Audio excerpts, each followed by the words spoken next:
ओम शांति। मैं जब सेंटर पर गया तो मुझे बहुत अच्छा लगा। बाजू में ब्यूटी पार्लर है, बाजू में सेंटर है, क्योंकि ब्रह्मा कुमारी का सेंटर भी एक ब्यूटी पार्लर है, क्योंकि वहाँ आत्मा की ब्यूटी की जाते हैं।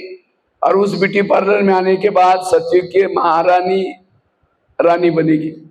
और ये एक जन्म की सुंदरता। मुझे वो देख करके लगा कि हर सेंटर के पास ब्यूटी पार्लर खोलना चाहिए, ताकि बहनें आएंगी और ज्ञान में चलेंगी। इसलिए बहनों की संख्या ज्यादा है, क्योंकि ब्यूटी पार्लर के बहाने आई, ज्ञान में चली, डबल ब्यूटी पार्लर हो रहे। तो जिन्होंने खोला उसके लिए ताली बजाओ, बहुत अच्छा लगा। मैं तो कई बहनों को जाकर कहूंगा आपके सेंटर के सामने ब्यूटी पार्लर खोलो, अच्छा है। तो आज एक बहुत अच्छा विषय पर चर्चा करेंगे। हम निरंतर परमात्मा को याद कैसे करें, क्योंकि भट्टी है ना। निरंतर परमात्मा को याद कैसे करें, याद की विधि क्या है, याद का महत्व क्या है। और टाइम कितना है? 1 घंटा, 10 बजे पूरा करना है। अच्छा ठीक। तो निरंतर योगी हम कैसे बने, क्योंकि इस ब्रह्मा कुमारी का सबसे महत्व का विषय क्या है? योग। योग के द्वारा हम कर्मातीत बन सकते हैं, कर्मेंद्रिय जीत बन सकते हैं।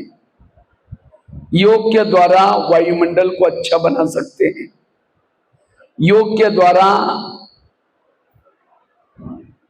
आत्मा की जन्म जन्मांतर की प्यास को बुझा सकते हैं। कुछ भी खाओ, कुछ भी देखो, लेकिन आत्मा की प्यास उसे नहीं बुझने वाली है। जैसे बच्चा अगर गुम हुआ है और उस बच्चों को चॉकलेट खिलाओ, कुछ भी खिलाओ, लेकिन बच्चा कहेगा मुझे पापा जी से मिलाओ, मुझे मम्मी जी से मिलाओ। इसी तरह हमने जन्म जन्मांतर साधन सुविधा क्या क्या सब कुछ अपनाया, लेकिन सच्ची शांति नहीं मिली। सच्ची शांति तब मिलेगी जब पापा जी से मिलेंगे, मम्मी जी से मिलेंगे, परमात्मा मिलन करेंगे। इसलिए परमात्मा मिलन से आत्मा की प्यास बुझेगी। जो परमात्मा का मिलन करता है, योग करता है, विकार फीके लगेंगे, संस्कार फीके लगेंगे, ये दुनिया भी फीकी लगेगी। अपने आप विकार जिद बन सकते हैं। आज ये विकार हमें आकर्षित क्यों करते हैं? क्योंकि प्रभु मिलन नहीं किया है, योग नहीं लगाया। इसलिए योग का अभ्यास करो। योग के अभ्यास के द्वारा ही हम आत्मा अनुभूति परमात्मा अनुभूति कर सकते हैं। योग के द्वारा जन्म जन्मांतर का विकर्म को विनाश कर सकते हैं। योग के द्वारा ही अपनी आत्मा की ज्योति को जागृत कर सकते हैं। इसीलिए रोज के मुरली में बाबा क्या कहता है, बच्चे मुझे याद करो, मुझे याद करो, क्योंकि योग इस ब्रह्मा कुमारी का सबसे महत्व का विषय है। जैसे स्कूल कॉलेज में जो बच्चे इंग्लिश में अच्छे हैं उसको अच्छा स्टूडेंट कहा जाता है। इसी तरह जो इस ब्रह्मा कुमारी में योग ज्यादा करते हैं वो अच्छा स्टूडेंट है, वो राजा का पद प्राप्त करेंगे। क्योंकि योग से क्या होता है, इंद्रियों पर शासन कर सकते हैं। और जिन्होंने संगम युग में इंद्रियों पर शासन किया वही राजा बन सकता है।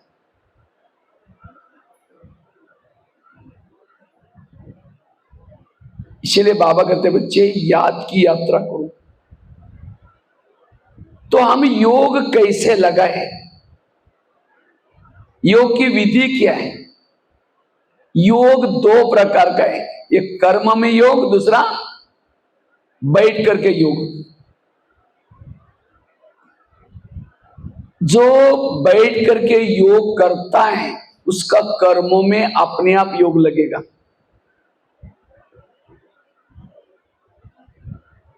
क्योंकि बैठ करके जो अनुभव हुआ, सुख मिला, उस सुख के सामने संसार फीका लगेगा और बार बार बुद्धि ऊपर जाएगी। अर्थात कर्म करते हुए भी रास्ते में चल रहे हैं, कान खुले हैं, आंखें खुले हैं, लेकिन ध्यान हमारा प्रभु को देखेगा। यह है कर्म योग। कब लगेगा? जब बैठ करके जिसने योग किया है। बैठ करके योग लगाने से विकर्म विनाश होते हैं। तो फिर कर्म में योग क्यों करना है? क्योंकि कर्म करते समय जो योग करते हैं, कर्म में हम जो देखते हैं, सुनते हैं, उसका असर बुद्धि के ऊपर नहीं पड़ता। और जो कर्मों में योग युक्त होता है उसका ही बैठ करके योग अच्छा होता है। अगर कर्म में योग नहीं किया,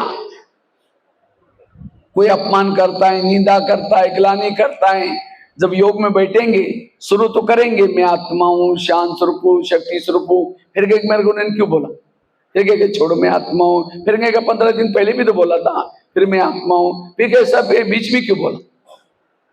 अगर उस समय कर्म में योग में होंगे वो बातें योग बैठक के समय याद नहीं आती। इसलिए कर्मों में भी योग युक्त होना है।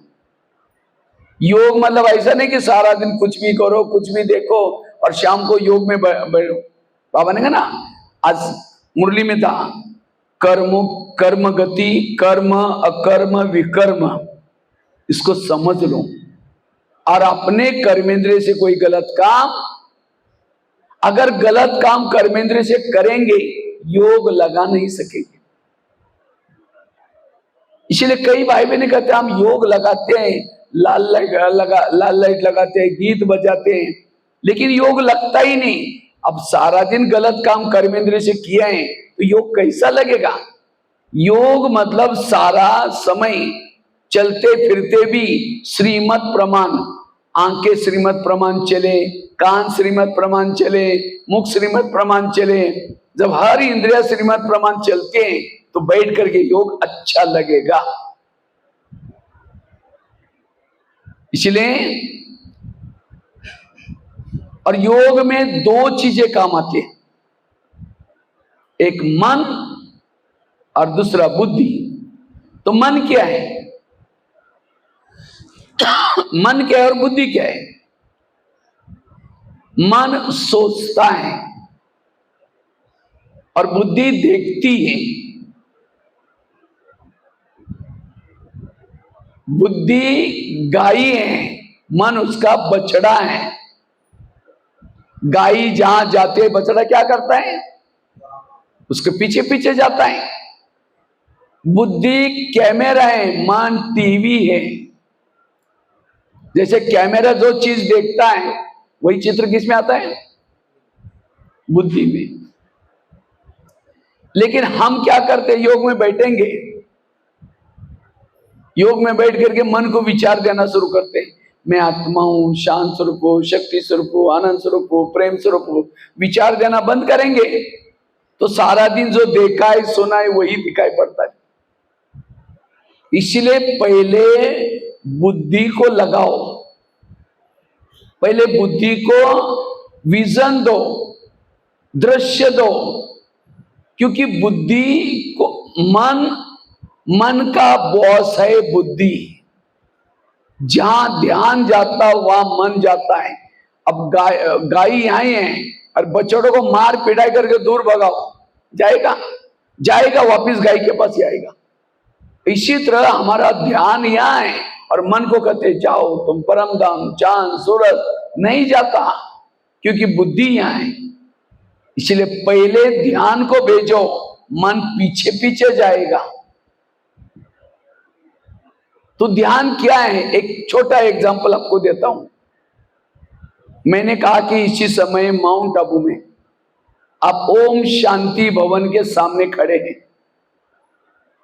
ओम शांति भवन चित्र सामने आया। दो साइड पर दो गुंबज हैं, बीच में घड़ी है, बैकग्राउंड में पहाड़ी है, सफेद कलर की बिल्डिंग है, स्टेप्स है ऊपर चढ़ने के लिए, और बीच के गेट से आप ऊपर चढ़ रहे हैं। साइड पर हंस वाले चित्र हैं। जैसे अंदर गए ओम शांति भवन के अंदर एक सूर्य का मॉडल बना हुआ है। वो देख करके आपने क्या किया, अंदर ओम शांति भवन के अंदर प्रवेश किया। लास्ट में दीवार पर सृष्टि चक्र को घड़ी के रूप में बनाया है। एक साइड सर्व आत्माओं का पिता है, दूसरे साइड पर सूर्य का रासलीला का चित्र है। ओम शांति भवन देख करके फिर नीचे उतरे, पांडवों के गेट के अंदर आए। गेट के अंदर आते ही कृष्ण का गोले वाला एक चित्र है। वहां से आप शांति स्तंभ के पास गए। शांति स्तंभ मार्बल का बना हुआ है, लिखा हुआ है आबू तीर्थों में महान तीर्थ, पवित्र बनो, पवित्र स्तंभ, ज्ञान स्तंभ, शक्ति स्तंभ, सब दिखाई पड़ रहे हैं। उसको चक्कर 2 लगा दी। उसके बाद वहां से आप झोपड़ी की तरफ जा रहे हैं। झोपड़ी की तरफ जाते ही बाजू में एक झूला है, 2 मिनट उस झूले के ऊपर भी बैठो। वहां से अंदर झोपड़ी में जैसे बाबा के गदीला रखा हुआ है, जिस पर बाबा बैठ करके बच्चों को पत्र लिखते थे। बहुत सुंदर वाइब्रेशन है वहां झोपड़ी में। वहां से आप बाबा के रूम में गए, जहां नीला सा ट्रांसलाइट लगा है, बाबा कमरा बोलते हैं उसको। एक बाजू में खटिए भी हैं, वही बाबा रेस्ट करते थे। एक बाबा का फोटो भी है, बनियान पहन करके खटिया पर बैठा, वही का फोटो है। वहां से आप पीस पार्क में गए। पीस पार्क, पीस पार्क में एक ओम का बना हुआ है सीमेंट का। वहां से सामने गुरु शिखर की तरफ देख रहे, गुरु शिखर सामने है। वहां से आप ज्ञान सरोवर में आए, किचन कॉम्प्लेक्स के सामने है। वहां से नीचे शांतिवन में दादी प्रकाश स्तंभ पर आए, डायमंड हॉल के बिल्कुल सामने है दादी प्रकाश स्तंभ। वहां से आप डायमंड हॉल में चले गए। डायमंड हॉल बहुत विशाल है।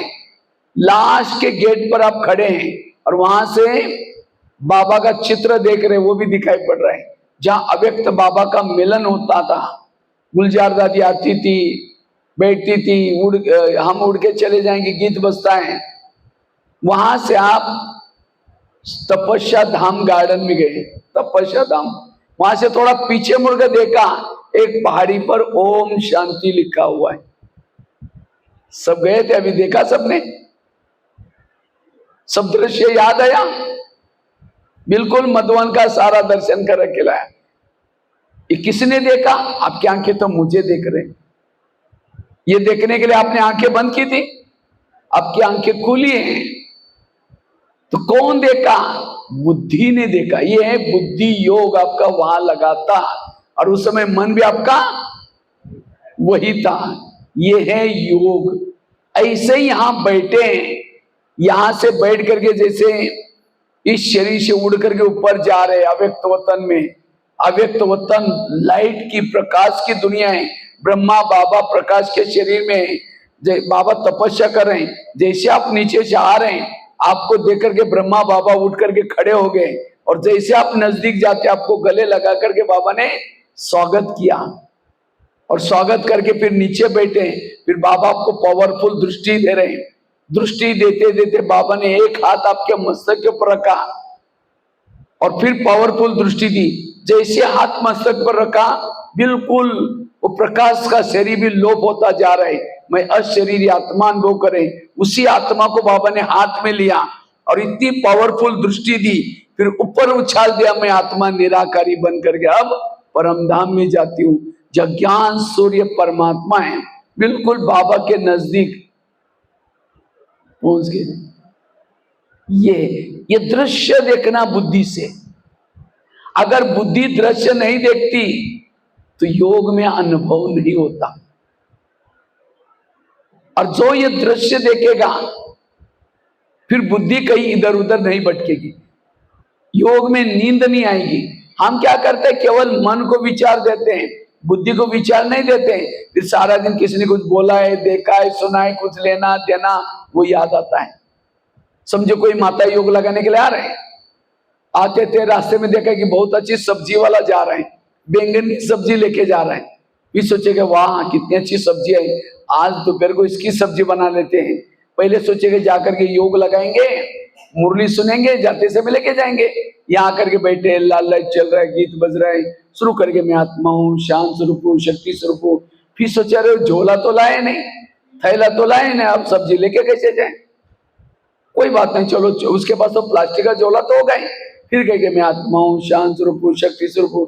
फिर सोचा रहे गैस के ऊपर जो दूध रखा था, वो गैस को कम किया या तो बंद किया या कम किया बंद, चलो कोई बात नहीं, बाद में देखेंगे। फिर कहे मैं आत्मा हूँ, शांत स्वरूप हूँ, शक्ति। फिर सोचा यार घर में तो मेहमान आने वाला था, मैंने सोचा था उसके लिए छोले बनाओ, चने, लेकिन रात को तो भी कोई नहीं, चलो छोड़ो कुछ और बना देंगे। मैं आत्मा हूँ, शांत स्वरूप हूँ, शक्ति स्वरूप हूँ। अब लाल लाइट की सफेद लाइटों को योग का टाइम भी पूरा हो गया।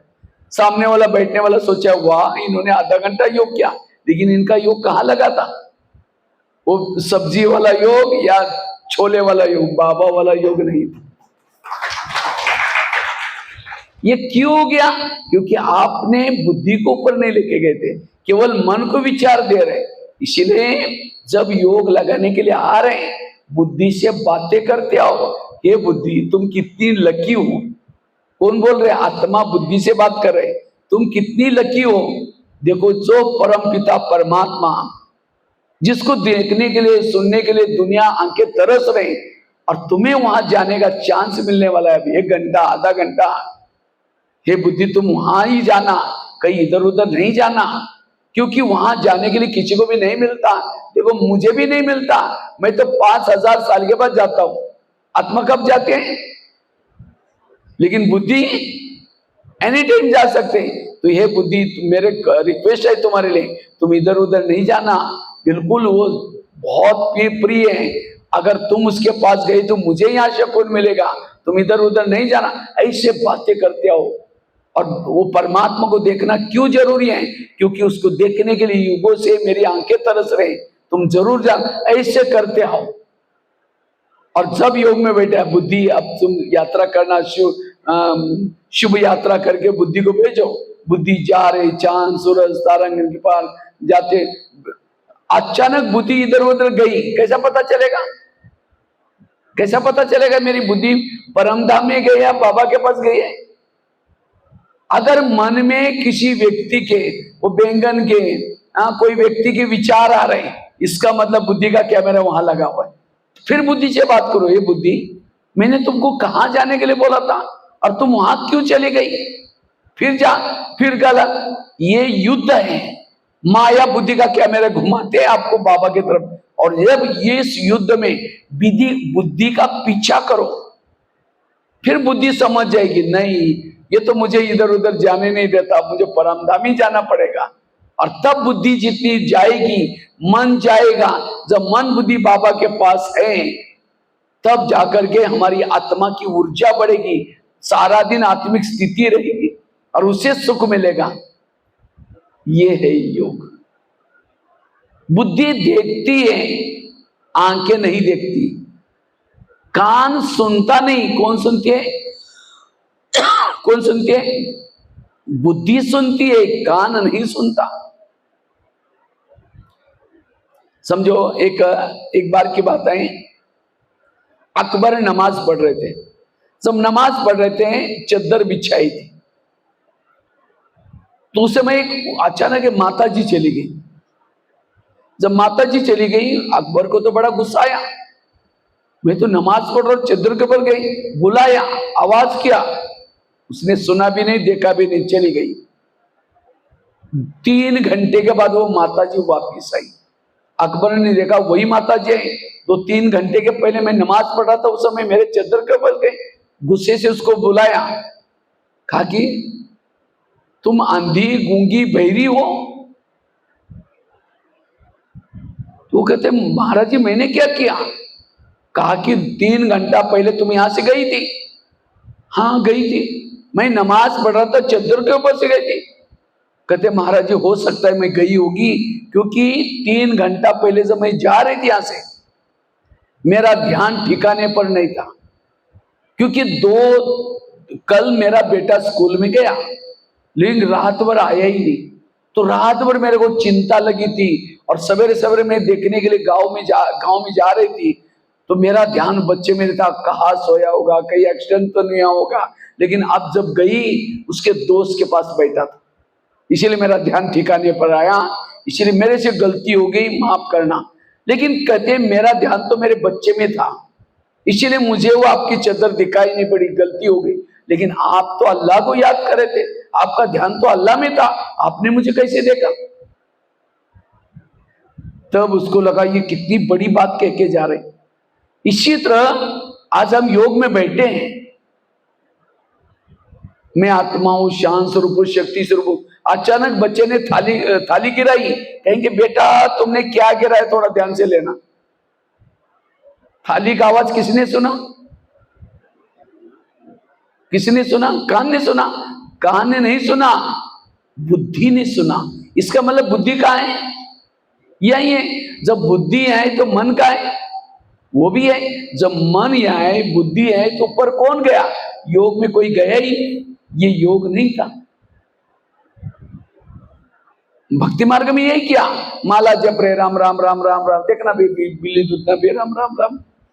अब यहां भी यही करेंगे, तो इसीलिए लगन में मगन होकर के बैठो। योग की विधि क्या है? एक छोटा सा एग्जाम्पल आपको सुनाता हूं, मोबाइल का एग्जाम्पल। आजकल मोबाइल है सबके पास, तो मोबाइल को चार्ज कैसे करते हैं? कैसे करते हैं?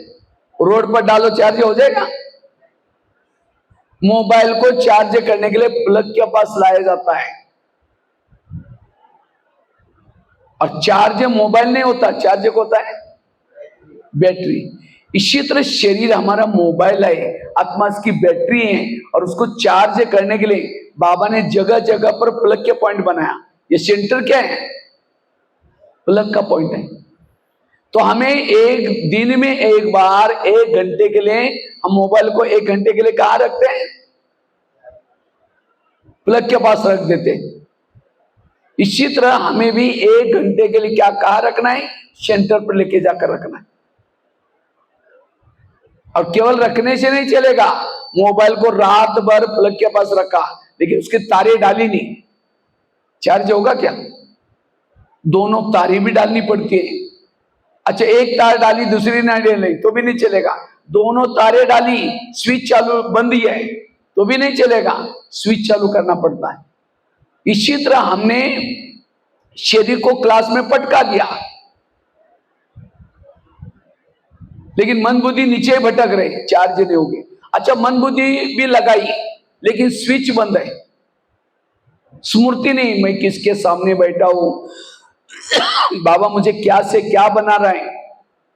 इसलिए स्विच चालू करो, बाबा मुझे क्या बना रहे। कुछ बाबा के उपकार है आपके ऊपर? हाँ? अगर एक एक उपकार को याद करो, आंखों से आंसू आएंगे। जैसे कोई व्यक्ति गटर में गिरा है, लोग थूक के जा रहे हैं, नाक पकड़ करके जा रहे हैं, वो सड़ रहा है गटर में, मरने वाला है, लेकिन कोई उसके पास जा नहीं रहे। लेकिन एक व्यक्ति गया, उसने अच्छे कपड़े पहने थे, उसने ये नहीं सोचा मैं जाऊंगा, जब मैं जाऊंगा मेरे कपड़े खराब हो जाएंगे, ये भी नहीं सोचा। वो गटर में उतरा, उस व्यक्ति को क्या किया? गटर से निकाला, और निकाल करके गले लगाया। बस उसको गटर से निकाला, गले लगाया, उसकी आंखों के आंसू पोंछे, उसको एसी गाड़ी में लाकर रखा, घर में लाया, नहला रहे, धुला रहे, मालिश पालिश कर रहे, अपने हाथ से खिला रहे। वो गटर में गिरा हुआ व्यक्ति कभी भूलेगा? कहेगा मैं कभी नहीं भूलूंगा, इसने मेरे को ये दान दिया। इसी तरह आज हम भी 63 जन्मों से विकारों के गटर में गिरे थे। किसी ने उठाया? उठाने के तो छोड़ो, और ही लात मार करके गटर में गिराया। हमने शादी की, तुमको भी करनी पड़ेगी। लोग हमको क्या बोलेंगे? बाबा ने परम धाम से आया, ऐसे विकारों के गटर से निकाला। और निकाला नहीं, रोज अब टीचर बनकर के आकर के पढ़ा रहे हैं, सदगुरु बनकर के सदा साथ में है आपके साथ में बाबा। अगर बाबा साथ में ना होता, आप 1 महीना 15 दिन पवित्र रह के दिखाओ। दोपहर युग में भी अच्छा वातावरण था, तो भी लोग पवित्र नहीं रह सके। साइंस वालों ने क्या बोला है? अगर कोई व्यक्ति ब्रह्मचर्य का पालन करेगा, उसकी ऊर्जा दिमाग में घुसेगी, वो पागल हो जाएगा। लेकिन आज हमारे कितने भाई बहने पवित्र है, पागल हो गए। मैं तो सोचता हूं, जो विकारों के वश हो जाता है वही पागल हो जाता है। 2-2, 3-3 साल वाली बच्ची के ऊपर रेप केस कर रहे हैं, उसकी बुद्धि भी काम नहीं कर रहे। साइंस में ये, शास्त्रों में ये भी कहा है, पति पत्नी एक साथ में रह करके पवित्र नहीं रह सकती। आग और कपास का एग्जाम्पल दिया। लेकिन कितनी सारी कुमार, कितनी सारी माताएं युगल पवित्र है। इसका मतलब कौन साथ में है? भले वो दिखता नहीं, लेकिन साथ में है। तो कितने बड़े उपकार हैं। आज जिन्होंने श्री श्री श्री श्री क्या टाइटल लिया है, उसको पूछो आप कौन है? कहता मैं श्री श्री परमात्मा, वो तो मेरे दिल में है, सभी तरफ है। कभी पता नहीं है आध्यात्मिकता का। लेकिन आज कितनी नशिया है। लेकिन आज हमारी भोली भोली माताएं सब परमात्मा कौन है, वो कब आता है, उसका घर कहाँ रहने का है, सब कुछ परमात्मा के बारे में सब कुछ जानती है। किसने उपकार किया? बाबा ने। और वही जो जानने वाली माताएं देवी देवता बनेंगे, वही उनका नाम शास्त्रों में लिखा जाएगा।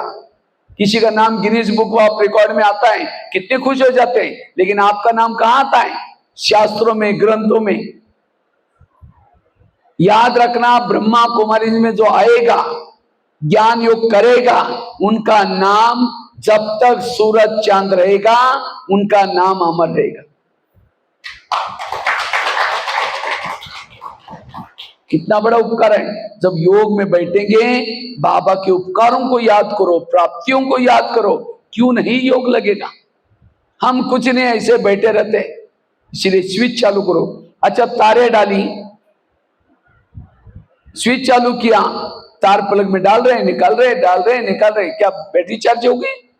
इसी तरह मन बुद्धि बाबा में लगा रहे, कभी निकाल रहे, लगा रहे, निकाल रहे। कैसे?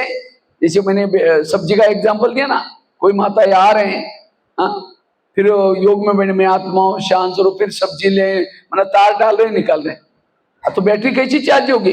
इसलिए अगर कोई मम्मी कोई बड़े मेहमान के साथ बात कर रहे हैं, मेहमान बहुत बड़ा है, और बीच में बच्चा आता है, मम्मी मेरा किताब का है, मम्मी मेरी टाई का है, ठहर जाओ बाद में दूंगी। बोले तुम्हारा तो रोज है, ये कभी न कभी आने वाली मेहमान, तुम वो बच्चे को पीछे हटाएगी और मेहमान के साथ बात करेगी। इसी तरह परमात्मा से बात कर रहे हैं और बीच में सब्जी, ये तो रोज की बात है, उसको हटाओ, परमात्मा से बात करो। कई कहते हैं जब योग में बैठते तो मेरी आत्मा शरीर से निकल करके जाती नहीं। जाती है योग में आत्मा? जाती है? जैसे मैंने मोबाइल का एग्जांपल दिया, मोबाइल को चार्जिंग में लगा दिया, प्लग के पास रखा, दोनों तारे डाली, स्विच चालू किया, जैसा मोबाइल चार्जिंग चालू हो गया तो क्या बैटरी मोबाइल से निकल के प्लग में घुसने के लिए गई? बैटरी कहां रहते उस समय? मोबाइल में। तो प्लग में करंट लेने के लिए कौन गया था? उसके साथ से कनेक्ट जो तारे हो गई। इसी तरह योग में बैठते समय हमारी आत्मा बॉडी से निकल करके नहीं जाती। कई तो इंतजार कर रहे हैं, मैं जा रही हूं, जाते तो है नहीं, हॉल में बैठे, तो लगता है मेरा योग लगा ही नहीं। अब मधुबन में मैंने आपको भेज दिया था अभी, तो क्या आपकी आत्मा निकल करके गई थी वहां? अगर आत्मा शरीर से निकल जाएगी, शरीर लुढ़क जाएगा। इसलिए मन बुद्धि जाती है। ये बहुत गहरी बात मैं आपको बता रहा हूं। अगर इसको समझ ले आपके, नहीं तो कई आजकल पीस ऑफ माइंड टीवी में, कई कई वीडियो में हम क्या देखते हैं, योगी योग में बैठा, जैसा बैठा उसकी बिंदु आत्मा निकली, हूं करके चांद सूरज तारंगे पार गई, परमात्मा से टच हो गई। तो हम भी ऐसे करने की कोशिश करते हैं, हमारी मन बुद्धि जाती है। इसलिए मन बुद्धि से याद करना, यह है योग। और उस योग से हमारे विकर्म विनाश होते। योग में भी दो बैठक, अमृत वेला का योग बड़ा महत्व का है। तो अमृत वाला कौन कौन करता, हाथ खड़ा करो। ऐसा है, मतलब कुछ ढीला सा है। हाँ? अगर अमृत वाला का चुपचाप आपका कोई वीडियो बना जाए, आपको पता भी नहीं चले आपको कोई वीडियो बना रहे, और वही वीडियो को सवेरे 10 बजे आपको दिखाई जाए, ये सवेरे के योग का आपका वीडियो है, क्योंकि मेरा है, मैंने ऐसे किया था, दीवार के सारे बैठे, मुकुल आंखें बंद है, 2 बार मच्छर अंदर भी गया और बाहर भी है, पता भी नहीं चला। हा? अगर ऐसा योग करेंगे, उस योग से आत्मिक स्थिति कैसी बनेगी। इसलिए योग में आंखें खोल के बैठो, और केवल आंखें खोल के नहीं। अब कोई मेहमान को घर में बुलाओ, मेहमान बहुत बड़ा है, लेकिन आपका स्नेह प्यार इसलिए आया, और जब मेहमान घर में आया, अंदर से चिटकिनी बंद करके दरवाजे खिड़की लगा करके सो जाओ, वो बेल बजा रहे, घंटी बजा रहे, बाहर आकर के दरवाजे नहीं खोलो, अब कैसा लगेगा उसको। अरे ये लोगों ने मुझे बुलाया, काम इनका है, और दरवाजा बंद किया, वो चला जाएगा। फिर फोन करो, क्या बात आप आए नहीं, कहे मैं तो आया था, बेल बजाई थी, घंटी बजाई थी, आपने दरवाजा नहीं खोला। नहीं नहीं प्लीज, अब मेरी से गलती हो गई, आ जाओ। वापिस आया, फिर दरवाजा बंद किया, फिर फोन करो, कहेगा कभी नहीं आऊंगा। मैं दोबारा भी आया था, तब भी आप अंदर ही थे, बाहर भी नहीं गए थे। इसी तरह अमृत वाला उठेंगे और बाबा को निमंत्रण देंगे, मीठे बाबा, प्यारे बाबा, आ जाओ, हम आपसे बातें करनी है, बातें करनी है, करनी है, करनी है। अब उसको तो बुलाया, और दरवाजा खिड़की, तेरे द्वार खड़ा भगवान, भगत भर ले जोली भगत, तो ओम शांति हो गया। इसलिए आंखें खोल करके बैठो, और केवल खोल के भी नहीं। अब कोई घर में मेहमान बुलाओ, उसके चेहरे की तरफ देखते रहो, वो कहेगा फोन क्यों किया था, बोलो। घड़ी में देखेंगे, अब कब तक देखना है इनको। अब कोई घर में मेहमान बैठा है, उसके चेहरे की तरफ देखते रहो, घड़ी की तरफ, वो सोचेगा शायद मैं आने के कारण इनको कहीं बाहर जाना होगा, तो घड़ी को देख रहे, चला जाएगा। इसी तरह अमृत वाला योग करेंगे, बाबा को फोटो की तरफ देखते रहेंगे, फिर धीरे से देखेंगे, कब तक और देखना, और 10 मिनट देखना। वंडरफुल है। मैं जब कभी क्लास कर रहा था ना, बहुत अच्छे अच्छे पॉइंट चल रहे हैं, माता धीरे से देखती है, हम समझ गए इनका झोला, इनकी कैपेसिटी पूरी हो गई, इनकी बुद्धि अब कहीं बाहर भटकर, मैं सुना का फायदा क्या उसका, मैं बंद ही कर लेता हूं तुरंत। सुना रहे, कदर नहीं है वो नॉलेज, जबरदस्ती जैसे हम लोग सुना रहे। इसलिए आंखें खोल करके बैठो, बाबा से बातें करो, गहरी गहरी बातें करो, ये है योग।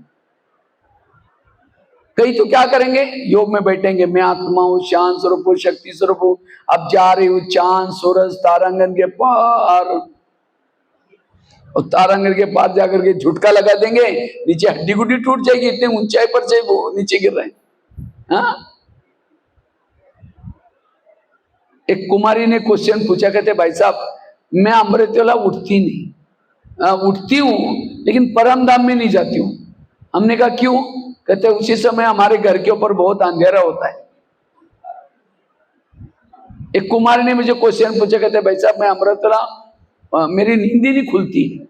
हमने कहा क्यों, कहता मैं सोने के लिए परम धाम में जाता हूं। हमने कहा अलार्म लगाए करो, कहता अलार्म तो लगाता हूं, मैं सोने के लिए परमधाम में जाता हूं, और अलार्म तो मेरे बेड के पास नीचे बजता है, इसलिए वो सुनाई नहीं पड़ता, इसलिए सो जाता हूं। देखोगे, बाबा कहता है बच्चे मैं रोज तुम्हारे घर में आता हूं, दिखता है बाबा आपके घर में आता है। बाबा को देखने के लिए क्या चाहिए? होश चाहिए। बेहोश बन करके नहीं बैठो। जैसे कोई व्यक्ति गटर में गिरा हुआ है शराब पी करके, और कोई जाकर के कहे 10 रुपए ले लो, घर में जाकर सो जाओ, लेकिन वो क्या कहता है, मैं आ जाऊं, मुझे कुछ नहीं चाहिए। पढ़ाई गटर में, और अपने को क्या समझता है? नशा। इसी तरह हम अगर निद्रा के नशे में हैं, अमृत वाला बाबा आता है, चक्कर लगाता है, हर घरों में बाबा आता है। जहां बाबा के बच्चे मुरली सुनते हैं, ओम शांति में जाते हैं, बाबा 1 सेकंड के लिए वहां चक्कर लगाने के लिए आता है, दिखता है। बाबा को देखने के लिए होश में बैठो। अगर कोई निद्रा के नशे में बाबा आता है, पूछते बच्चे कुछ चाहिए, लेकिन हम नहीं चाहिए, मैं राजा हूं, यही राजा बना हुआ। निद्रा की नशा, इसीलिए होश में बैठो। अब रात को ट्रेन जा रही 2 बजे, और चाय वाला चाय चाय चाय करके झुटका लगाता है। उसको पता है अगर चाय बिकेगी मुझे 50 रुपए 40 रुपए मिलेंगे, इसलिए होश में रहता है वो। अगर फटी हुई नोट दो, ऐसा करके चलेगा नहीं, दूसरा दो। और हमें एक अमृत वेले के समय 1 जन्म की बादशाही मिलने वाली है। जैसे कोई माँ क्या करते हैं, जब बच्चे सारे सोए हैं, जो प्यारा बच्चा है वो सब सोने के बाद उसको उठाएगी और माल पानी खिलाएगी स्पेशल। इसी तरह परमात्मा हमारी माँ है।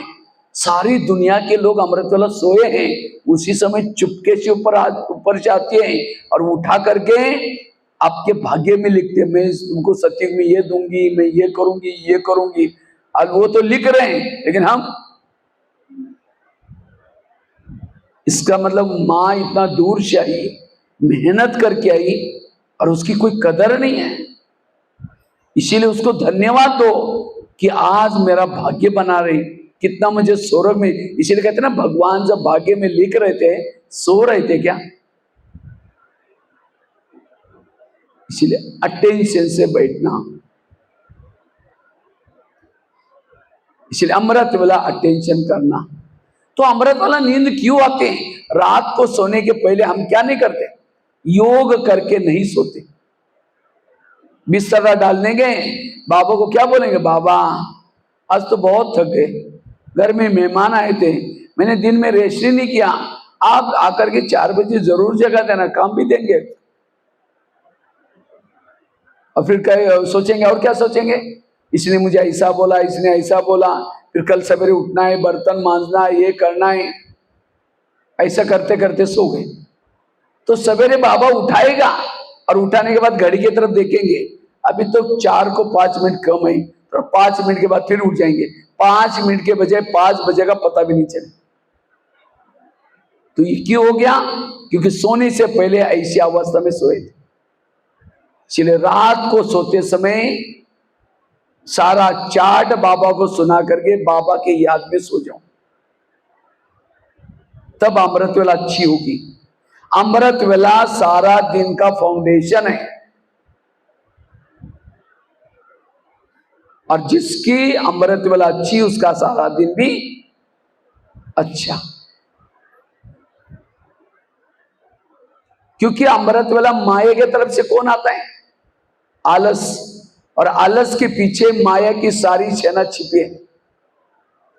आलस आएगा, बाकी सारे भी आएंगे। तो सवेरे दोस्ती आलस के साथ नहीं करो। उठते ही आलस का त्याग दो, और आंखें खोल करके, बुद्धि रूपी आंखें खोल करके, मन रूपी आंखें खोल करके योग करो।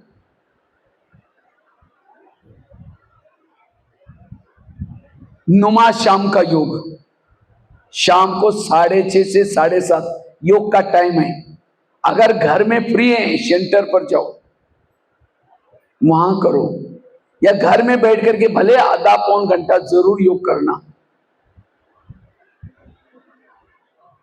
रात को सोने से पहले 15-20 मिनट योग करके, क्योंकि आजकल ये दुनिया का भरोसा नहीं है, तो ये सोचो कि पता नहीं कल हम जिंदे होंगे या नहीं होंगे।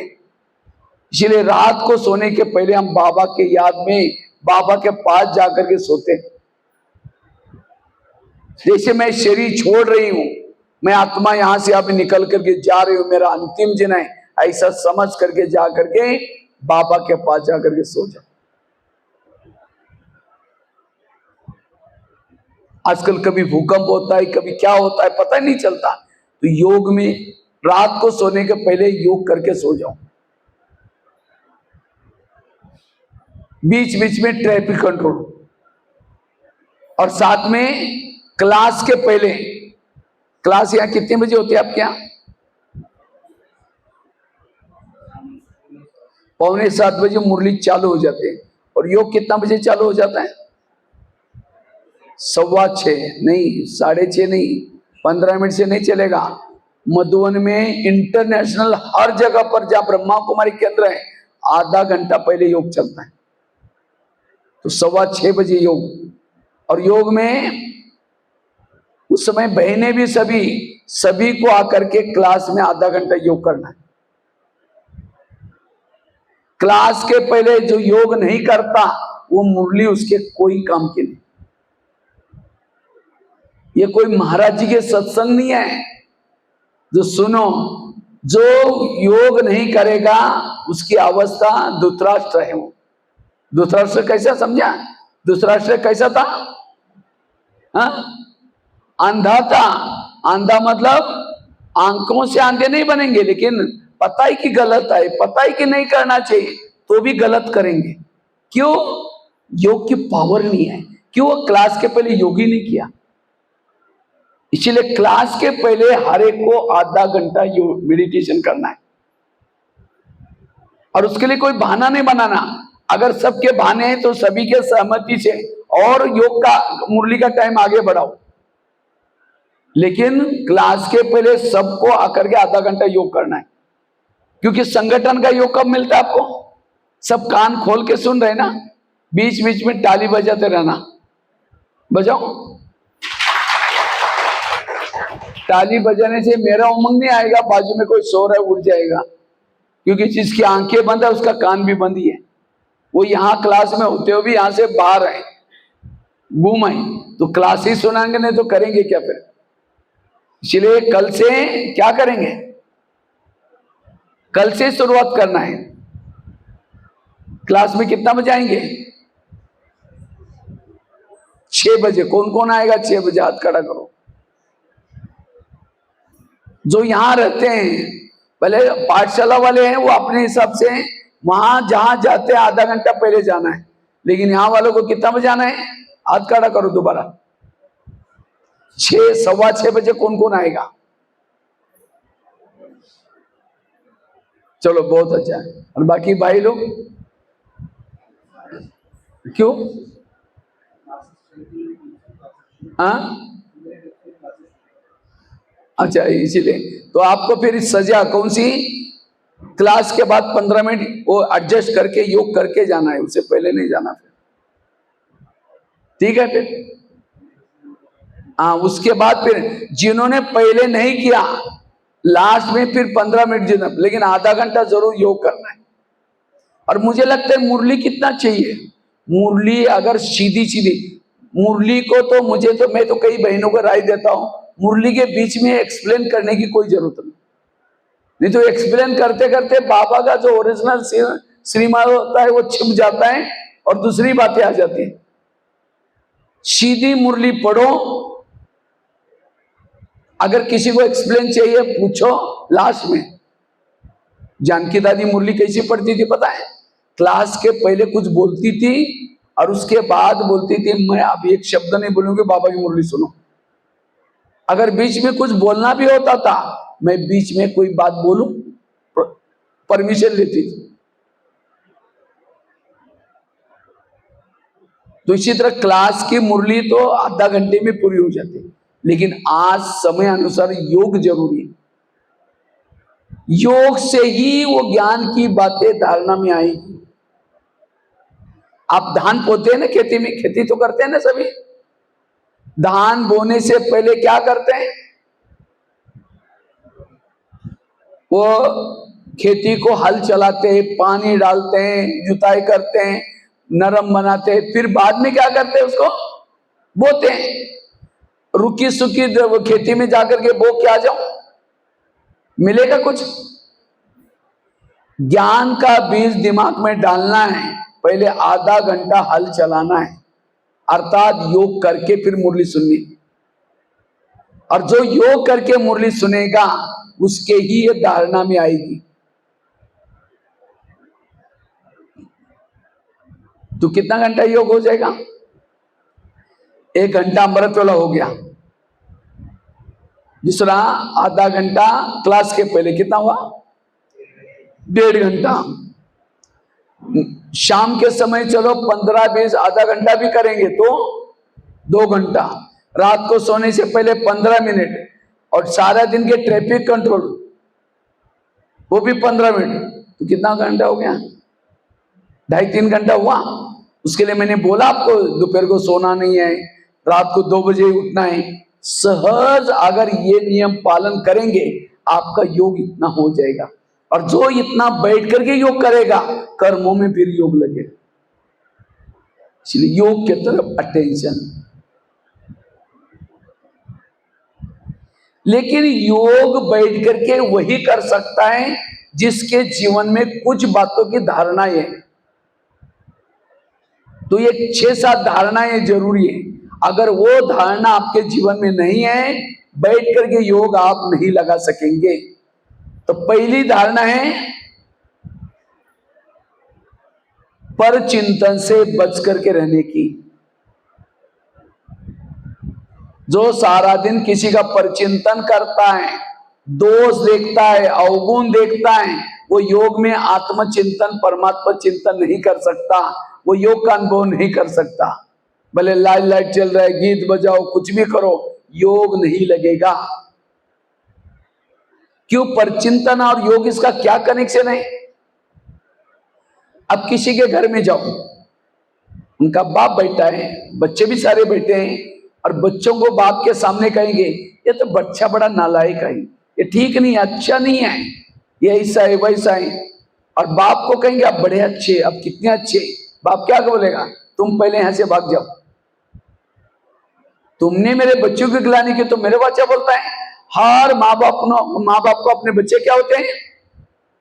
प्यारे होते हैं। इसी तरह सारा दिन कहेंगे वो बहन ऐसे है, वो भाई ऐसे है, वो ऐसे है, मेरी भाभी ऐसे है। सारा दिन परचिंतन करेंगे और शाम को योग में बैठेंगे। मीठे बाबा, प्यारे बाबा, शांति के सागर, दया के सागर। बाबा कहे तुम पहले यहां से भाग जाओ, मैं भूल गया क्या? पहले तुम यहां से भाग जाओ। भगवान से प्यार करने से पूर्व भगवानी रची दुनिया का हर इंसान मुझे प्रिय चाहिए। इसलिए कभी कभी बाबा मुरली में क्या कहता है? बच्चे झगमई झगमई नहीं करो, पर चिंतन नहीं करो। ये क्यों बाबा सुनाता है? क्योंकि जो पर चिंतन करता है योग की अनुभूति नहीं करेगा। पर चिंतन करने वालों के दिमाग में ज्ञान नहीं बैठेगा। पूछेंगे आज की मुरली क्या थी? बड़ी अच्छी थी। एक पॉइंट तो बताओ, बहुत अच्छा था। वरदान बताओ, वो भी अच्छा था। स्लोगन बताओ, वो भी अच्छा था। अरे क्या था? अच्छा ही था बोलेगा, दिमाग से खिसक गया। सरस्वती कहां बैठी है? सरस्वती का वाहन क्या है? हा? हंस। बैठती थी पानी के अंदर, हंस तर रहे और सरस्वती मां बैठी है, ऐसा दिखाते। आप में से सबसे छोटी वाली बच्ची को उठा करके बिठा दो उसके ऊपर, क्या हो जाएगा? हंस डूब जाएगा। और सरस्वती मां तो कितनी बड़ी है हुई, अब वो बैठेगी तो हंस कैसे तैरेगा बेचारा?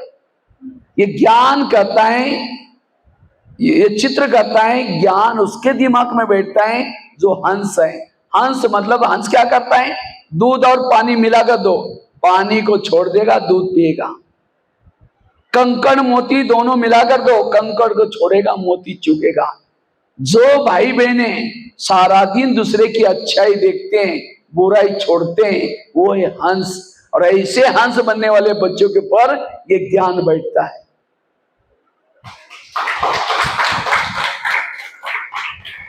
अब जिसके दिमाग में ज्ञान ही नहीं है, उसका योग कहां लगेगा, उसको नशा कहां चढ़ेगी, स्वर्ग में जाने वाला है। इसलिए ज्ञान में चलने के बाद भी चेहरा मरा पड़ा हुआ है।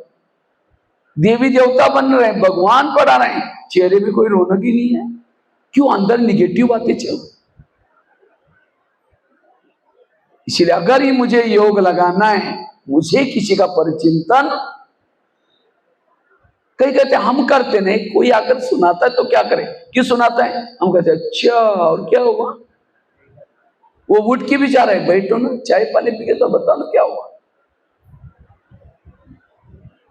वही उल्टी करने के लिए आपके घर में आएगा, आप क्या करेंगे? उसको कहेंगे आपका बड़ा धन्यवाद, आओ आओ आओ, और जहां पूजा होते हैं वहां आ जाओ और यहां कर लो उल्टी, ऐसे बोलेंगे। इसी तरह परिचिंतन एक उल्टी है, और जब वो करने के लिए आता है, हम क्या करते हैं, उसको भगाने के बजाय और क्या हुआ, उठ के भी जा रहे हैं, बैठो बैठो चाय पानी पी के बताओ क्या। वो उल्टी कर रहे हैं, उसको चाय पानी पिला रहे हैं, ये कौन सी समझदारी है। इसीलिए आज से मुझे कभी भी किसी की निगेटिव बातें नहीं सुननी,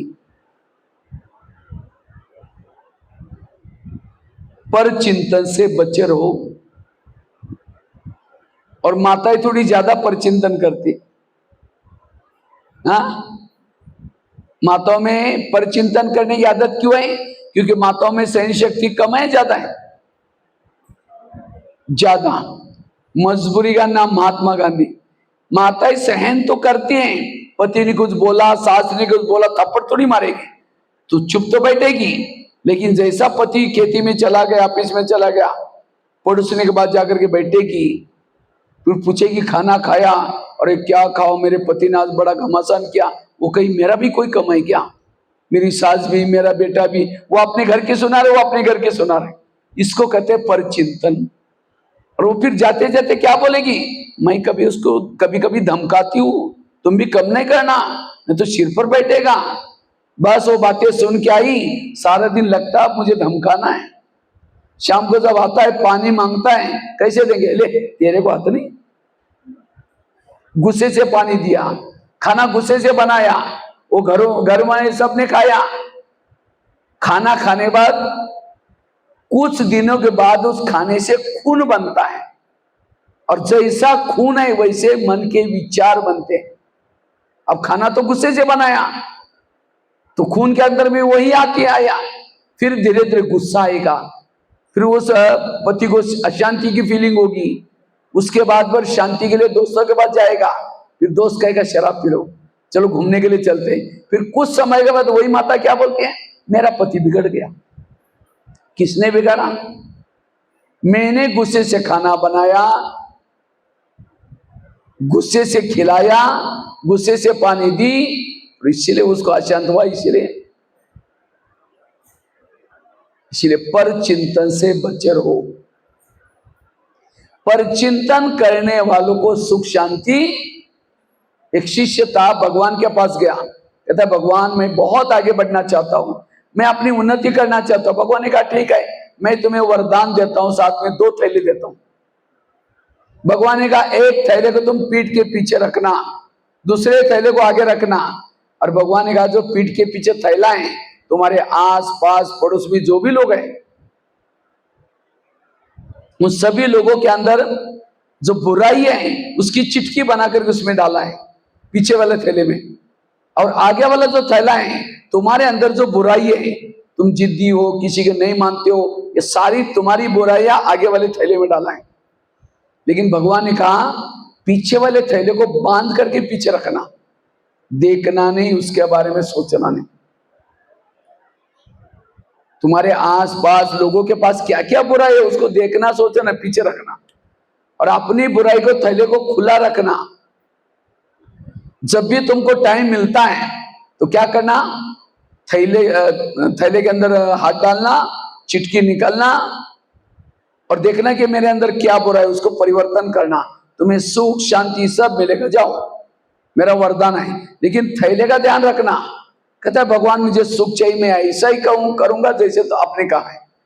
थैले लेके कहा, कुछ समय के बाद क्या करता है, पीछे का थैला आगे करता और आगे का थैला, जैसे थैले उल्टे के वरदान उल्टे हो गए। फिर भगवान के पास आता है, कहता है भगवान मुझे सुख मिला ही नहीं, मुझे शांति मिली नहीं। भगवान ने कहा अच्छा, तुमको जो मैंने थैले थे उसको कहाँ रखा? कहता हाँ भगवान मैंने कई कई बार आगे पीछे किया था। भगवान ने कहा यही तुम्हारे दुखों का कारण है। ये कहानी किसी और की नहीं, इसके हमारी अपनी कहानी है। आज यहां हम आते किस लिए?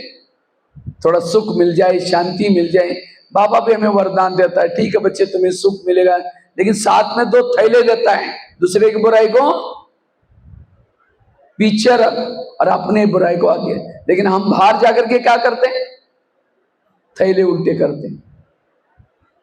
इसलिए आज से ये पक्का करो, मुझे किसी का परिचिंतन नहीं करना है।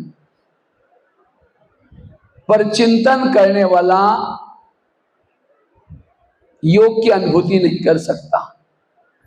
भगवान से प्यार करने से पहले भगवानी रची दुनिया का हर इंसान मुझे प्रिय चाहिए। इसलिए पर चिंतन से ये धारणा पक्की। दूसरी धारणा है, अगर परमात्मा से योग लगाना है उसके लिए श्रीमत का पालन करो। परमात्मा का एक एक श्रीमत है। क्या क्या श्रीमत है? रोज अमृत वेला उठना, पवित्रता की धारणा करना, शुद्ध भोजन खाना। जैसे डॉक्टर क्या करता है, किसी को खांसी है तो खांसी है तो क्या करता है, देखो ये दवाई लो, लेकिन साथ में दही खट्टी चीजें वगैरह कुछ नहीं खाना। और पेशेंट दवाई लेके जाता है, दवाई भी खाता है और साथ में जो परहेज बताया वो भी खाता है, दही भी खा रहे हैं, तो क्या बीमारी ठीक होगी? इसी तरह आज हम भी बीमार है। कौन सी बीमारी लगी है? काम की, क्रोध की, लोभ की, लालच की। तो बाबा भी कहता है बच्चे क्या करो, ये दवाई खाओ, कौन सी? श्रीमत का पालन करो, ये करो वो करो, साथ में ये नहीं करो। लेकिन हम क्या करते हैं? दोनों भी कर रहे हैं।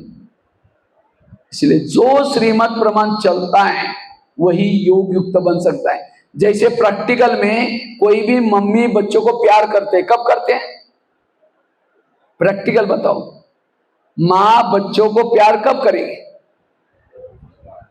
जब मां ने उस बच्चे को जो जो कुछ कहा है, आज्ञा दी है, वो कहना मानता है, तब मम्मी क्या करेगी? उसको प्यार करेगी।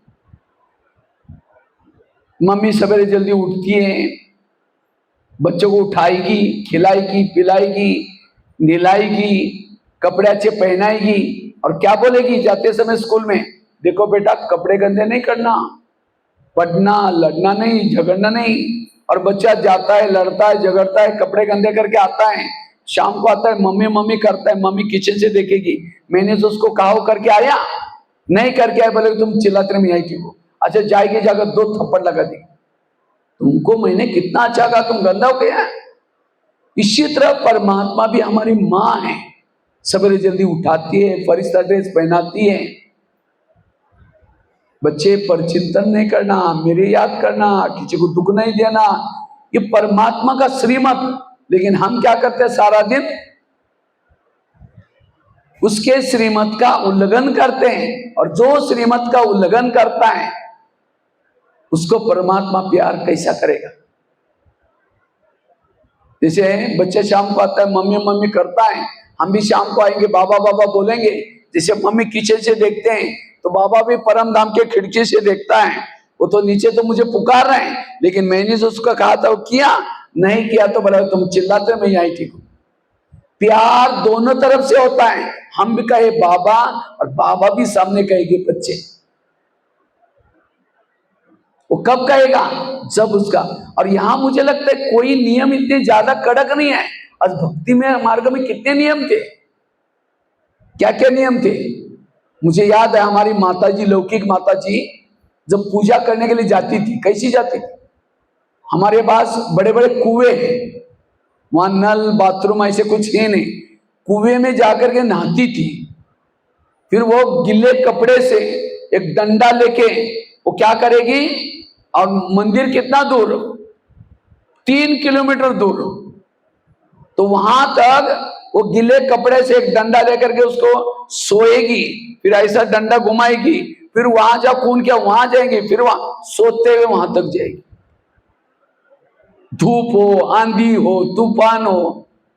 आज बाबा तो ये नहीं बोलता ना, बच्चे तुम क्लास में गीले कपड़े पहन के लोटांगन करके आओ, स्कूटी में आओ, गाड़ी में आओ, पैदल आओ, कैसे भी आओ, नीचे नहीं बैठ सकते, कुर्सी पर बैठो। या नारियल लाने के लिए बोलते हैं, ना कोई अगरबत्ती लाना है, जो यहाँ भाषण करता है उसका पांव धुलाई करके पानी पियो, कुछ नहीं, कितना सरल है। और ये भी करने में हमको, इसलिए बाबा कहते हैं नियम का पालन करो। जो ईश्वरीय नियम, ये नियम हमारे भलाई के लिए, ईश्वरीय नियम पालन करने वाला ही सबसे महत्व का नियम है, रोज आकर के पढ़ाई पढ़ो। क्योंकि यहां आकर के पढ़ाई पढ़ते हैं तो जो ईश्वरीय महावाक्य मुरली सुनते हैं, उसमें हमें क्या क्या करना है, सारा दिन में मन को, बुद्धि को दिशा निर्देशन मिलता है। अगर हम पढ़ाई नहीं पढ़ेंगे, उस प्रमाण चलेंगे नहीं, तो सारा दिन फिर गलत काम करके भगवान कैसे प्यार करेगा। तुमने सारा दिन पढ़ाई तो पढ़ी नहीं थी और इसके कारण तुमने गलत देखा, गलत बोला, तो वो क्या, कैसा प्यार करेगा। इसलिए सबसे पहला श्रीमत पालन करो, रोज यहां आकर के पढ़ाई पढ़ो। लेकिन आज यहां क्यों नहीं आते, कई आना चाहते हैं लेकिन लोग ला जाते हैं। अगर यहां आश्रम में जाएंगे, लोग क्या कहेंगे। दुनिया में लोग ऐसे हैं, घोड़े पर बैठने में नहीं देंगे, पैदल चलने में नहीं देंगे। इसलिए कहते ना, सुनो सबकी करो मन की नहीं, फटाफट मन की बता दिया। सुनो सबकी करो श्रीमत की, श्रीमत क्या कहता वो करो। अब यहां आएंगे तो लोग क्या बोलेंगे, अरे कहां ओम शांति में फंस गए, ये सफेद ड्रेस पहनते हैं, फैशन नहीं करते हैं, बाहर का भोजन नहीं खाते, टीवी नहीं देखते हैं, मांसाहार नहीं करते, कोई लाइफ है क्या, इसीलिए दुनिया में आए। ठीक है, कल से यहां आना बंद करो, बाल खुले करके, पैंट पहन करके, एक सिगरेट लेकर के गले में घूमते रहो। क्या बोलेंगे, अरे ये कौन सा अवतार किया, सावन महीना चल रहा है, कुछ पूजा करो। अब ये भी करे थे तो तब भी बोल रहे थे, ये करेंगे तो भी बोल रहे थे। इसलिए लोक लाज नहीं करो। आज आप गलत काम करेंगे, धर्मराजपुरी में सजा मिलेगी। कोई लोग आएंगे, धर्मराज इनको छोड़ो, हमने इनको चिढ़ाया था इसलिए आश्रम में नहीं गए थे, कोई आएगा, कोई नहीं आने वाला। इसलिए परमात्मा के श्रीमत प्रमाण चलो, धर्मराज भी आपको कुछ नहीं करेगा, धर्मराज से भी बच जाएंगे। एक जन्म जो परमात्मा के श्रीमत प्रमाण चलता है। आज सीता कमजोर क्यों बनी, सीता ने रेखा का उल्लंघन किया, श्रीमत में मनमत मिक्स किया। लक्ष्मण ने कहा कि भाभी वहां नहीं जाना और रेखा नहीं उल्लंघन करना, लेकिन उसने क्या कहा, अरे ये साधु हैं, अगर इसको दान नहीं करेंगे तो नाराज हो जाएगा। अब उसको तो राजी किया, और लक्ष्मण को क्या, उसने अपने भाग्य को ही नाराज किया। इसी तरह हम भी क्या करते हैं, अरे 10 साल के बाद इनके घर में आए, अगर इनका खाना नहीं खाएंगे नाराज हो जाएंगे। ये उसको एक को तो राजी किया, लेकिन भगवान नाराज नहीं होता, आपका तकदीर ही नाराज हो जाएगा। इसलिए परमात्मा के श्रीमत प्रमाण चलो, जो कहता वो करो। जो परमात्मा के श्रीमत प्रमाण चलता है उसका जिम्मेवार परमात्मा है, कुछ भी होता है वो देख लेगा। और जो अपने मन मन प्रमाण चलता है, परमात्मा प्रमाण चलता है, और दुख के समय कहते भगवान है मेरे साथ, कहेगा तुम जाने, तुम्हारा कर्म जाने, मैं क्या करूं, तो मेरा मानता नहीं। आज दुनिया में सुख शांति क्यों नहीं है? क्योंकि मन मत परमत प्रमाण चलते। इसलिए श्रीमत का पालन करना ये पक्की धारणा चाहिए। तीसरी धारणा है सारा दिन आत्मा के स्वरूप में टिकना। अगर परमात्मा को याद करना है, आत्मा के स्वरूप में रहो, क्योंकि जो आत्मा के स्वरूप में टिकता है उसी को ही परमात्मा किया। क्योंकि जैसा बेटा है, बाप कैसा है, सेम वैसा। तो हमें निराकार बनना है। हम ओरिजिनल में आए थे कैसे? ऊपर से। जिसको भक्ति मार्ग में नंगे आए हैं, नंगे मतलब ये कपड़े की बात नहीं, ये शरीर भी नहीं लाया, आत्मा नंगी, केवल आत्मा आती है और गर्भ में प्रवेश करके वहां ही ये शरीर धारण करती है। और जाना भी कैसे? ये शरीर नहीं जाएगा, नंगे मतलब आत्मा ही निकल के जाते हैं। तो आज हम एक आत्मा है, हमारा पिता भी कैसा है? वो भी एक परम आत्मा है, उसको भी कोई शरीर नहीं है। आज कई क्या करते हैं, भगवान किसको मानते हैं? कृष्ण को भगवान। भगवान वो है जो अशरीरी है, ज्योति स्वरूप है। वो तो देवी देवता हैं, दैवी गुण वाले हैं, जिसको परमात्मा ने ऐसे बनाया। इसलिए गीता में भी कहा है देह से इस संबंधी को भूल जाओ और मुझ बाप को याद करो। आज पेड़ों को, पत्तों को पानी डालेंगे तो पेड़ बढ़ेगा? पानी कहां डालना पड़ेगा? जड़ों को। इसीलिए सबको देने वाला कौन है? कृष्ण को किसने दिया? शिव ने। इसलिए इसको गोपेश्वर कहते हैं। राम को किसने दिया? शिव ने, रामेश्वर। इसलिए उसको याद करो, तब जाकर के विकारों से मुक्त बनेंगे। इसीलिए बाबा कहते तुम मेरे शरण में आओ, तब मैं तुम्हारी रक्षा करूंगा। जैसे अब आजकल आने वाला है रक्षाबंधन।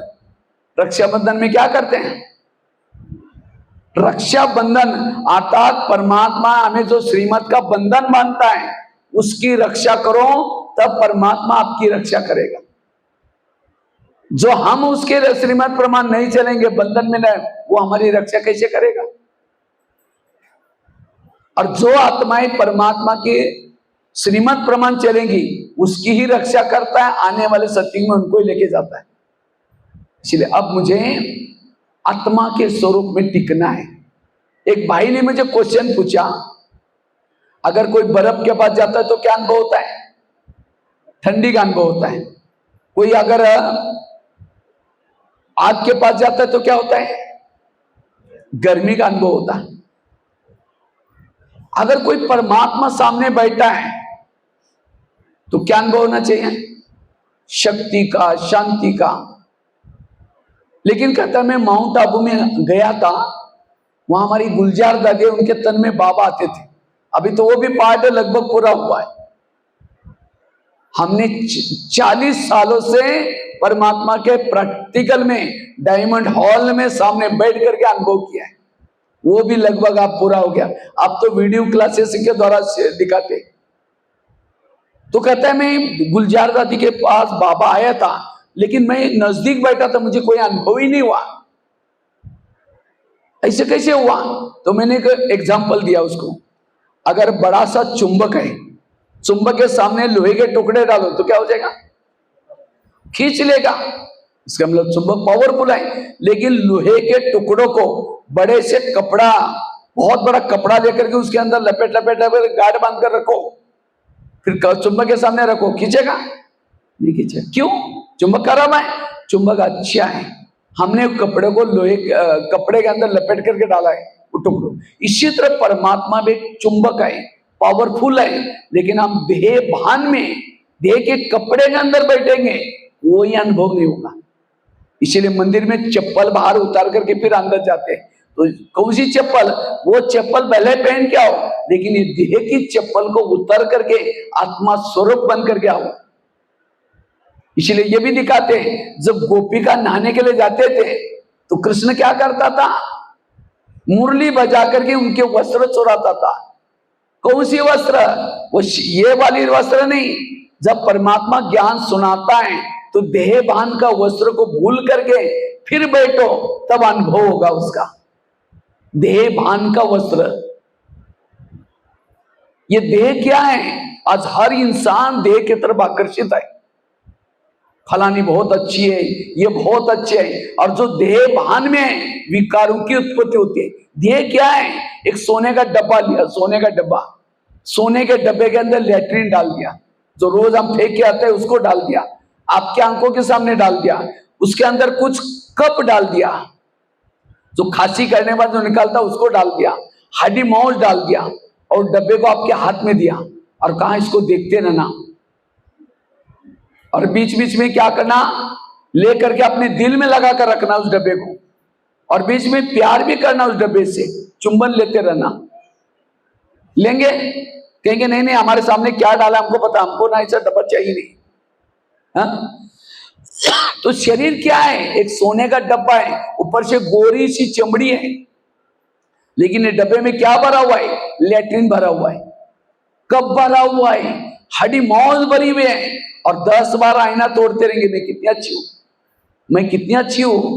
अगर शरीर में अच्छी है, आत्मा अच्छी है, अगर वो निकल जाएगी, कितना भी गोरा हो, कैसा भी कैसा, आप उसको रवाना करो। इसलिए आत्मा को देखो, आत्मा से बात करो, सारा दिन आत्मा के स्वरूप में रहो, परमात्मा के याद आएगा। जो आत्मा के स्वरूप में देखता है उसके गुण दिखाई पड़ते हैं, देह के रूप में देखने से अवगुण दिखाई पड़ते हैं। इसलिए आत्मा की स्मृति से ही योग की अनुभूति होगी। और ये आत्म जागृत, जैसे जिस घर में लाइट होते हैं वहां क्या होता है? वहां भूत नहीं रहते। भूत कहां रहते हैं? अंधेरे में। तो जिस शरीर में आत्मा का भान है, ज्योति जगी है, वहां कोई भी विकार रूपी भूत नहीं रह सकते। आज एक काम हमारे अंदर है, क्रोध है, क्यों? लाइट बुझी हुई है, इस लाइट को जलाओ। ये योग क्यों करना है? योग जितना करेंगे आत्म ज्योति जागृत होगी, और जिसकी आत्म ज्योति जागृत हो गई, सारा दिन शरीर में वेव्स फैलते रहेंगे और उससे सुख मिलेगा, जिसको कहते हैं अति इंद्रिय सुख। और जिन्होंने योग के द्वारा अनुभव किया, योग का सुख लिया, उसको संसार की सारी बातें फीकी लगी। किसी को देखते भी उसको न देखने की अवस्था बनेगी। आत्मा के स्वरूप में रहने वाला परमात्मा के ऊपर प्रभावित होता है, किसी भी व्यक्ति के तरफ प्रभावित नहीं होता। इसलिए आत्मा का अभ्यास करो। मैं भी आत्मा हूं, ये भी आत्मा, आत्मा आत्मा। और आत्मा के स्वरूप में रहने वालों को ना मृत्यु से डर है, ना कोई भी बात हो, कभी आत्मा मरती नहीं। और जो आत्मा के स्वरूप में रहता है उसकी सारी इंद्रियां उसके वश में है। इसलिए कृष्ण अर्जुन को कहता है, हे अर्जुन, तुम अपने घोड़े की लगाम अपने हाथ में रखो। घोड़े मतलब कान, मुंह, कान के। और जो आत्मा के स्वरूप में सारी इंद्रियां उसके वश में है, और जिसकी इंद्रिया वश में है, कहेंगे माता बड़ी अच्छी है, ये भाई बहुत अच्छा है। अच्छा मतलब क्या? उसका इंद्रियों पर संयम। ये है पुरुषार्थ। तो 3 बातें मैंने बताई योग लगाने के लिए। पहली बात कौन सी बताई? परचिंतन से बचना। उसके लिए छड़ी वाली कहानी बताई, थैले वाली कहानी बताई, पीछे का थैला आगे नहीं लेना, उल्टी वाली बात बताई। और दूसरी कौन सी बताई? श्रीमत का पालन करना। जो बाबा श्रीमत, और श्रीमत कोई कहां मिलता है? टीवी खोलने से मिलता है, अखबार पढ़ने से मिलता है? श्रीमत मिलता है रोज सेंटर पर जो मुरली चलती है, मुरली के अंदर। इसलिए रोज मुरली सुनो आश्रम में आकर के। और जो ये मुरली सुनता है, सारा दिन गलत कुछ आएगा मन में, अंदर से मन कहेगा नहीं आज बाबा ने ऐसे बोला, तो गलत कर्मों से बच जाएंगे। ये अंदर से आवाज आना ये बहुत बड़ी चीज है। और तीसरी बात कौन सी बताई? आत्मा के स्वरूप में रहना। अगर ये 3 धारणा करेंगे तो भी आपका योग अच्छा लगेगा। और चौथी लास्ट की धारणा है संकल्प को कम चलाना। जो संकल्प को कम चलाता है उसकी भी धारणा योग अच्छा लगेगा। ठीक है, ओम शांति।